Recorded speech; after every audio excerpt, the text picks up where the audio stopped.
covering the Northern Bahamas? You're watching the Bahamas Tonight, Northern Edition.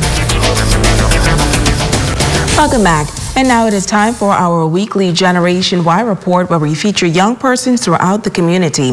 Well, tonight a young doctor is telling her story and how her career choice was inspired by a tragic situation. Italia Hall has more.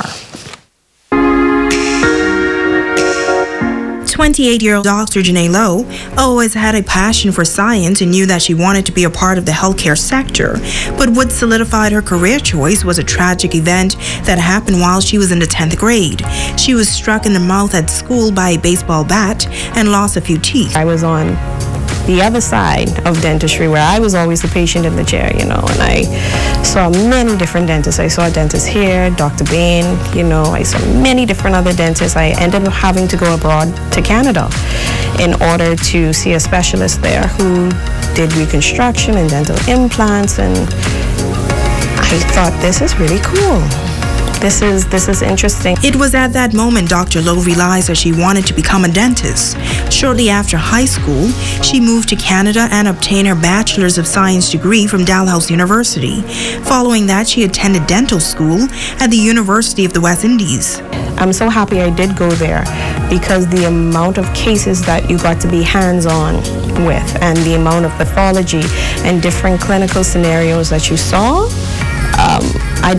I'm not saying that I wouldn't, but I'm definitely glad that I was able to have that experience there. She says it was always a part of her plan to return home.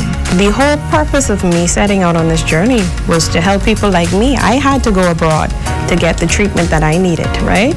Or I should say desired, right?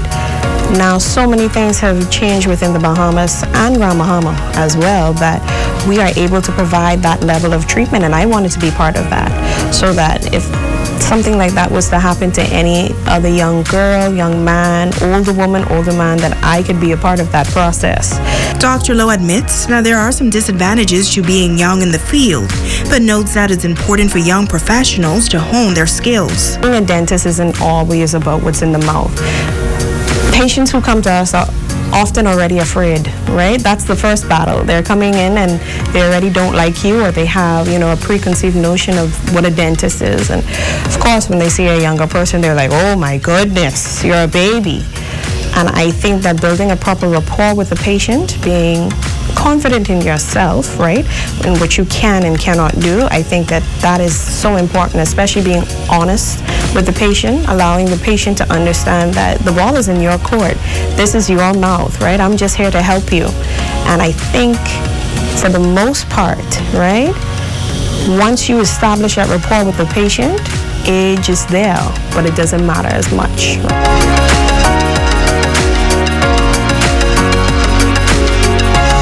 Students of Sunland Baptist Academy learning more about career choices. Professionals in the various fields sharing knowledge with their students who are about to make important decisions. Jay Philippe has the story. A number of industrial companies, along with employees, were present to give students an idea of job opportunities available. Guidance counselor Danny Kim says it's extremely important for students to get a head start on careers. Every year I put together something that's different, something unique. The first year I did it, I had former stingers come and speak about their profession, their career, their successes. Last year I invited parents to come and speak, but this year I wanted to make it a lot more interactive. Big trucks, things that are businesses that students would see every day, but not necessarily know exactly what it is that they do. There were a few students with aspirations of becoming physicians. D'Angelo Rose says it's been a dream come true to become a medical doctor. I can be able to help people when they're sick and put a cast on their leg if they broke it.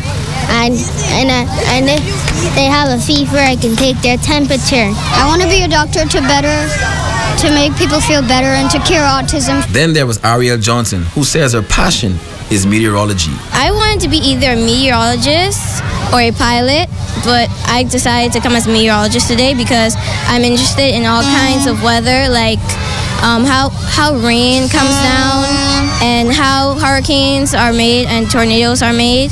And for a pilot, I just love the sky. It's been an exciting and entertaining career day for lower school at Sunland Baptist Academy.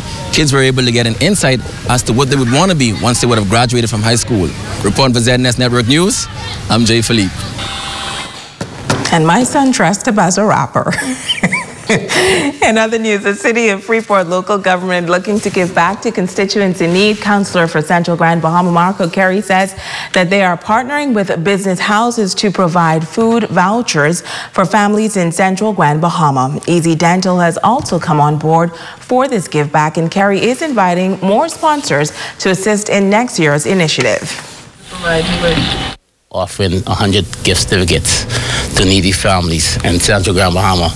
Now, the gift certificates will run like this. They're for snacks only, so we're not giving out food per se, that's rice and everything. It could be snacks for kids that really need it.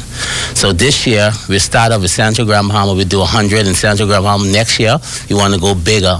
So next year, what we intend to do is try to do the whole city of Freeport.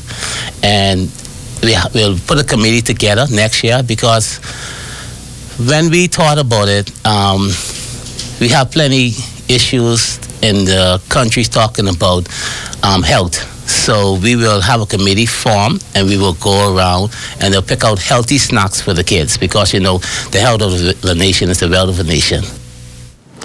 Donald Jones of Keys Bahamas Realty says that they are always looking to support events for the benefit of the children.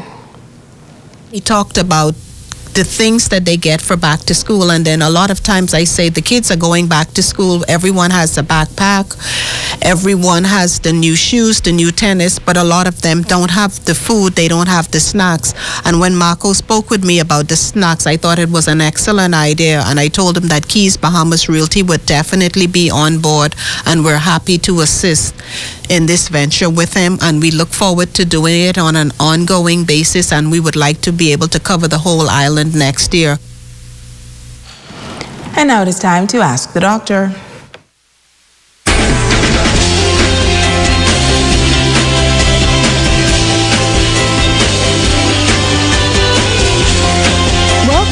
Today I will discuss a few more important points regarding breast cancer and some of the things you should look out for when performing a self-breast exam, such as a breast lump or thickening that feels different from the surrounding tissue, bloody discharge from the nipple, change in the size, shape, or appearance of the breast, changes to the skin over the breast such as dimpling, a newly inverted nipple, peeling, scaling, or flaking of the darkened area of the skin surrounding the nipple, or redness or pitting of the skin over your breast, which looks like the skin of an orange.